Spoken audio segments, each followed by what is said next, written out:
Hello everyone, I'm Diego Area, Deputy Director for Strategic Development at the Latin America Center of the Atlantic Council. We are here at the first ever City Summit of the Americas in Denver, Colorado, with over 200 mayors from across the Western Hemisphere. This is the Leadership Spotlight interview series, where we are talking with local leaders from across the hemisphere, talking about the new challenges on the climate space and pushing the needle, moving the needle to achieve more and more collaboration across the hemisphere to achieve climate and energy goals. I'm here today with Jaime Pumarejo, the great mayor of Barranquilla, Colombia, who participated in our event yesterday on energy transformation and received a standing ovation. So I'm happy and excited to talk to you today. Mayor, can you tell us what are you doing on the climate space in Barranquilla? What are the highlights of your work there?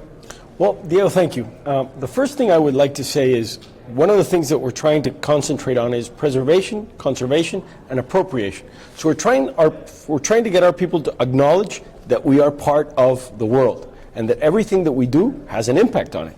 And that's something that's understandable for some, but it's not for a lot of people.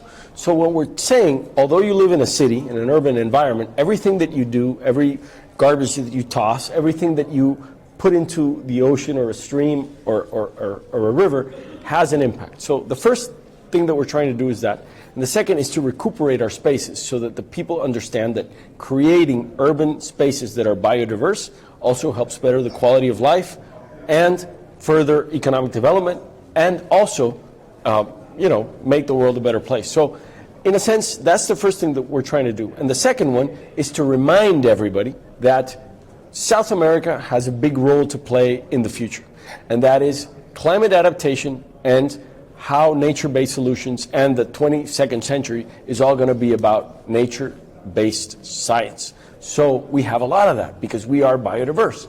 So our role is to preserve it and not necessarily to reduce CO2 emissions because we don't have a lot of those as well. So we're trying to put our hand up in the world and into the conversation of climate action and climate change and say, hey, here we are, and we're ready to preserve and conserve, and we're ready to do our part, but let's make sure that we're measured by the right measuring stick. That's great. Thank you for that. I think we're very aligned. We're in the same business. Our business here is to elevate the importance of Latin America in the global context, and specifically in the U.S. And my second question, I think, would be, what can the U.S. do to help you continue advancing your vision on the climate space in Barranquilla, Colombia? Well, the first thing is to listen to mayors.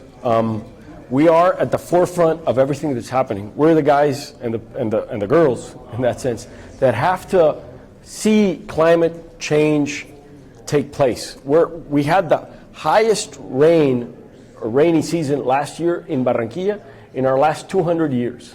It rained like it never had, and that means displacement, that means migration, that means people without a home, and that is because of climate change. This is not BS, this is true, and it is happening, and we need to take action so that we can mitigate that risk and also we can change the way this is going. So the first thing is listen to mayors, and they can tell you this is not a political hoax. This is not the invention of anybody. This is true, and it is happening. And we are seeing the burden of this climate change. And secondly, I think the other thing that you can help us on is by advancing financing towards subnational governments. That means making sure that these gigantic loans get to the territories directly, so that we make sure it gets to where it needs to get. Therefore, we can impact people more directly. And in that sense, we're talking about hopefully subnational loans without national guarantees that can give us 25 to 30 years of loan periods, 5-year grace periods, and low interest rates, so that we can really impact it. We don't necessarily need handouts. We don't necessarily need people to give us money for free every day. We have the possibility and the ability to repay, to finance these climate adaptations. But we do need help in studying and making sure we design the things that we need to do properly, and also in funding these long-term and giving us the ability to repay them. That's great, Mayor. Thank you very much for setting a high bar in representing Latin America around here in the U.S. as well. Thank you, everyone, for joining and tuning in.